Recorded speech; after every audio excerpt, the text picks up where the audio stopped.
Adler from FM 1021 backstage at the Rave Eagles Ballroom, the fourth time KG Elephant has played our Big Snow Show. This is Big Snow Show 18. Matt. Yeah, it's good to be back. Welcome back, How you man. doing? Good. How are you? Doing well. Short drive. We were in Chicago last night. How'd it go? It was great. Good. It's fun. Love it. Yeah. Talked to your brother 2 weeks ago. We were talking about this. Congratulations on the Grammy nomination. Thank you very much. Dude, that's fun. Yeah. It's nice to be mentioned, at least. You know? I think it's probably going to be more than a mention. Well, you never know. Best performance. That's a big deal, man. I love this album. I love everything about this album. I loved everything I've heard off of it. It's been fun playing. It's been fun hearing it. It's sort of an adventure, and it's good. We put a lot into it. You know? Definitely, as time's gone on and we've really grown into, I don't know, ourselves or whatever. It becomes a labor. Well, it's always been a labor of love, but you get into the detail work of things, and it was a fun record to make. So we also talked about, and he doesn't remember. He said he blacked out when he found out that you guys were going to open up for Oasis next year. Oh yeah, totally. He goes. I said, I go. Do you remember where it was? Was it a big moment? Were you all together? He goes, I blacked out. I go, totally understandable. But when you said blacked out, I was like, oh, one of those nights. Yeah. Okay. No. It was.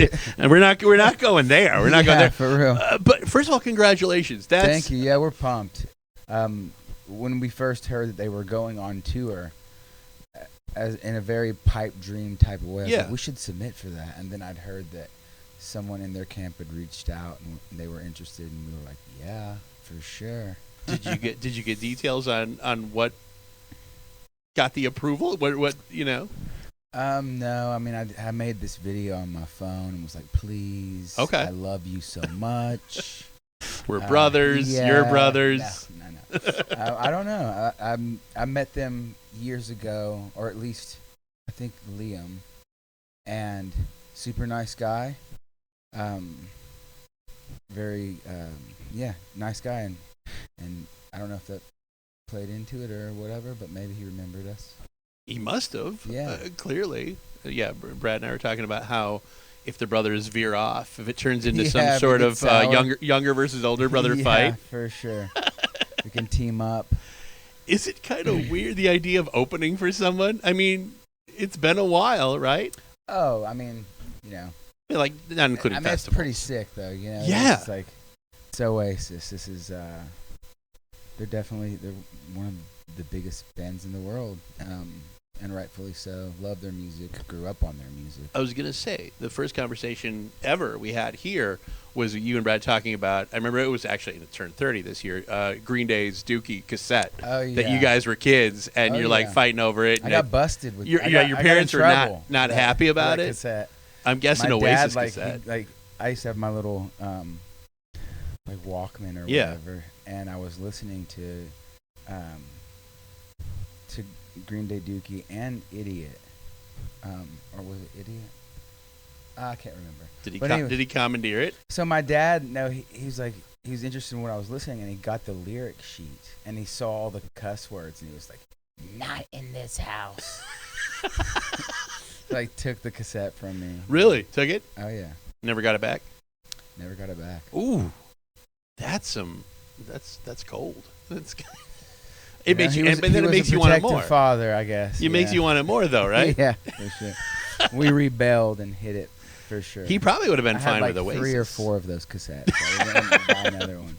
Where was the Bowling Green record store?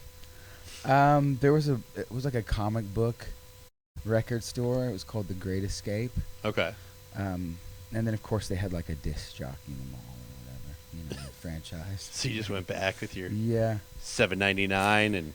Yeah, and then as soon as I got into high school, I got like 3 jobs, and one of them was at Journey's, which was right next door to Disc Jockey, but they used to play those videos in the store. And wait, Journey's the shoe store? With Journey's with a Z at the end? Oh, yeah, so they're still around.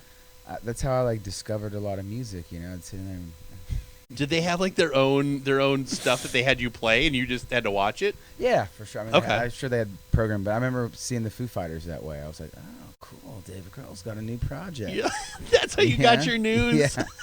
I love that's where music news came from. Isn't While that you're weird? selling, Isn't that weird? when you're That's selling like how it Adidas used to with work? chunky things.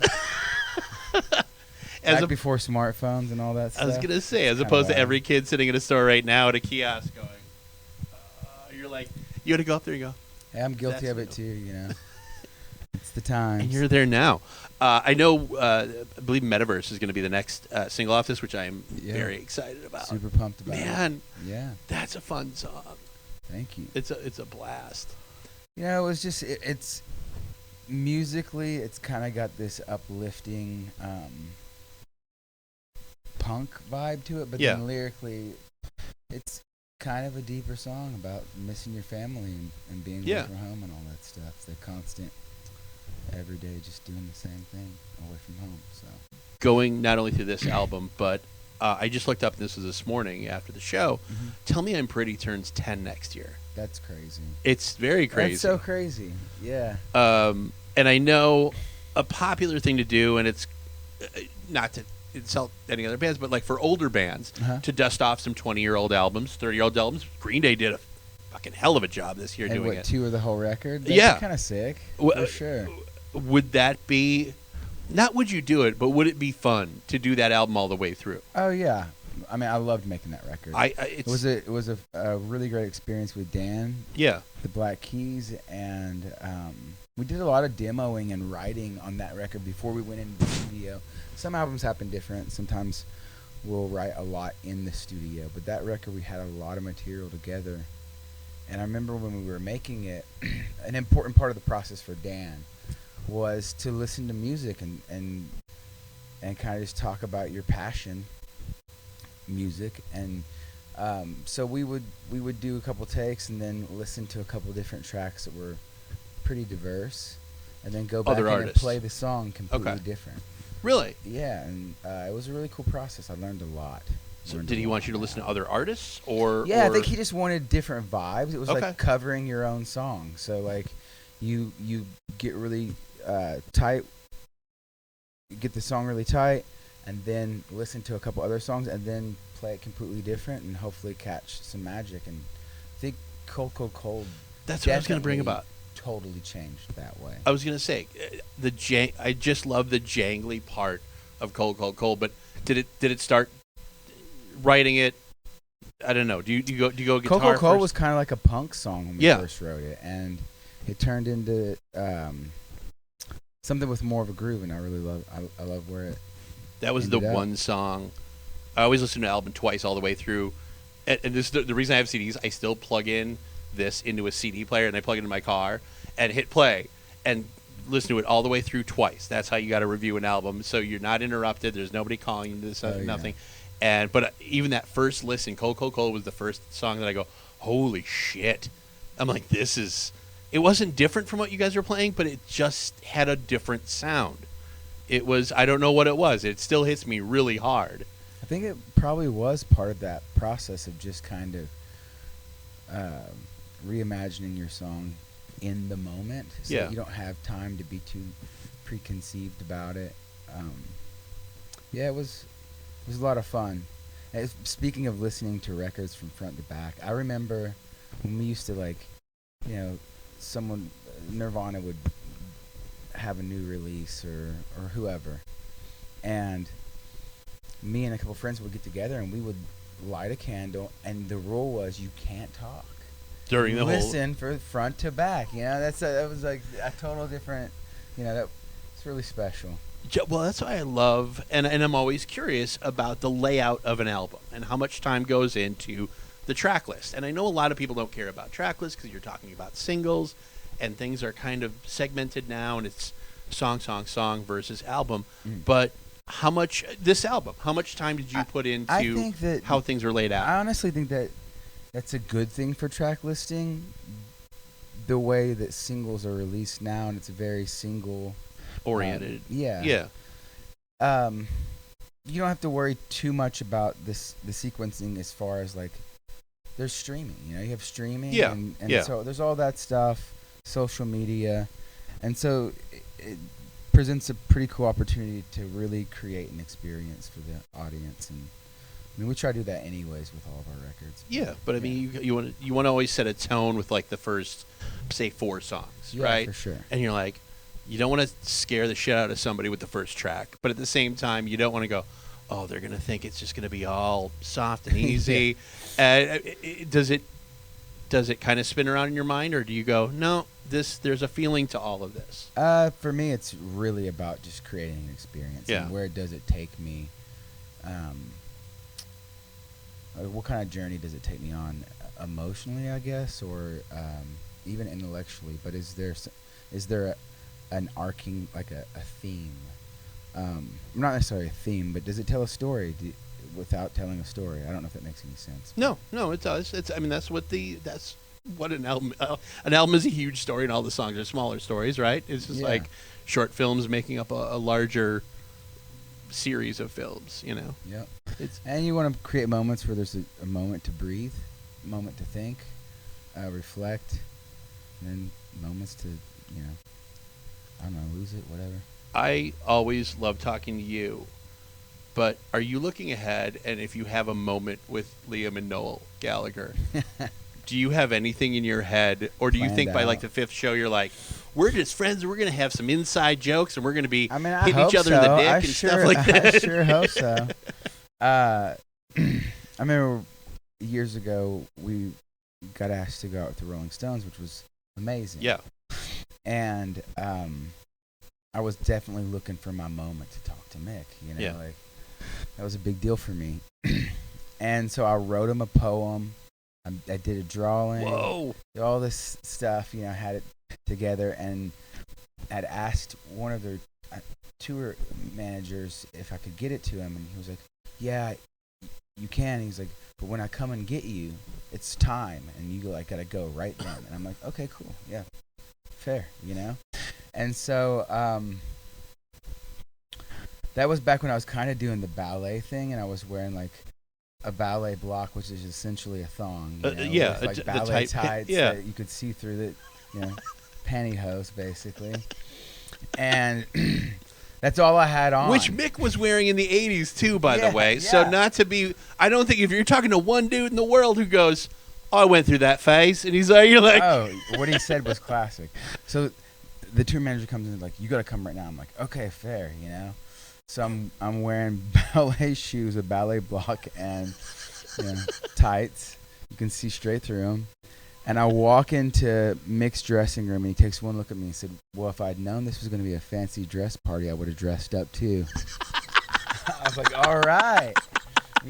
So I gave him the poem and the drawing, and he was super sweet and generous with his time. And then I got invited to an after party of theirs, and this was pretty late at night. And so they're like, okay, you got to go here. And so we jump in a cab in Paris, and we're going through the streets. It's like 3 o'clock in the morning, and we get to this very unassuming building. It was just a stone building, like an apartment. Yeah, you would have never known it was in there. So we go in, and there's this like massive charcuterie. Looks out of the Renaissance. It's like amazing, and all these rugs that were hanging from the walls. I mean, as you would think, just an amazing a place where Mick Jagger should hang out. Yeah, exactly. And so then we go down this spiral staircase, and when we get down there, it's right out of a movie. I mean, there's Mick Jagger dancing on the dance floor, and all these people that look like they should be in a circus, and it was really cool. And I didn't want to sweat him, because I'd just given him a poem, in essentially a thong, So I'm like, I don't want to like follow him around. That'd be kind of weird. Yeah. So like I'm trying to hang out on you're the letting it breathe a little of bit. The room. Yeah. Everybody's dancing, and naturally I kind of funnel into the center, and a dance-off breaks out, and it's me and Mick trade moves. And who we're started dancing it? Off. He started it, and then he passed it to me, and I was like, okay, let's do this. Did he? So, did he do the whole like? Is it arms behind him like he does on stage, or was it a different? Did he bring a different show? He was busting out some different moves. Really? Yeah. So you're trying to read them? So fun. It was one of their backup singers was like hitting high notes and then dropping into splits on the dance floor. Oh my God! Like, so sick. What were you Such dancing to? What was the? Do you remember the music? I don't know, but it was. You just felt it and you just went. I went for it for sure. I was like, I'm gonna bust out all my best stuff right now. Dude, Dance Off with Mick Jagger would be the greatest next album title ever. Maybe we'll end up having a dance off. Was the rest of the with the Oasis brothers or something? I have a feeling or something like that. I don't know. We could play some football. I have a better feeling it would probably be just a fist fight with pints. It might be. Jesus, was the rest of the band there? Or was it just you and Mick? It was just the two of us. It was Lord. Real weird. Especially when I was trying not to sweat him and just like walking around the edge of the room. That was no. What was? No, there was a. He had a bunch of friends there, and it was just me and our photographer. And, was that when you guys were living in London, or were you just on tour with that? No, that was after. Right? Yeah. Okay, all right. And the charcuterie board, I snuck upstairs later and ate more cheese than I could have ever eaten. Like honeycomb stuff in my. You're like, get ready, tights. You're about to do your work right now. Yeah, for sure. Jesus. That's arguably the greatest story I've ever heard. It was a lot of fun. I hope we get to do something fun like that with those guys. I'm thinking maybe a friendly match of football. That would be good enough. Football. Yeah. Did you get feedback on the poem at all, or did that just get disappeared in the night? I felt like the dance-off was a confirmation that he had accepted He trusted me. you. Yeah, you're one of us now. Yeah, for You're like, sure. Whoa. I only remember this because John Mulaney, the comedian, when he was writing for Saturday Night Live and Mick Jagger was on an episode, he said he wrote a couple jokes, and Mick Jagger would go, "Not funny," and then he goes, "I thought he was kidding," and he goes, "And I think he was fucking serious." He goes, "We had to just go rewrite stuff," and he said he was so intimidated by him. Here you are, just in some sort of bizarre medieval / flash dance moment at a Parisian party. Oh man, it was a good time. Oh man, yeah, that's a high bar to set for the rest of your tours. Yeah, but you gotta.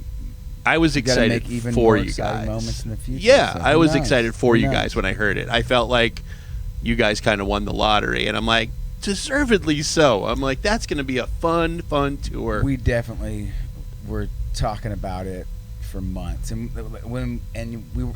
we had to wait for them to announce to say anything to anyone, obviously, and every single time when I couldn't say it to people, I'd just be like, "Don't look back in anger." I'm just like singing the world's Oasis most obvious Easter everywhere. You're like, I'm not going to tell you what, but Champagne Supernova. You're like, we have a very big Wonderwall we have to go over before I can tell you who we're going to open for. You're like, exactly. Well, man, congratulations on all this. Congratulations on the album, the upcoming tour. I'm just so happy to see you, man. Same. I'm excited to see you guys perform.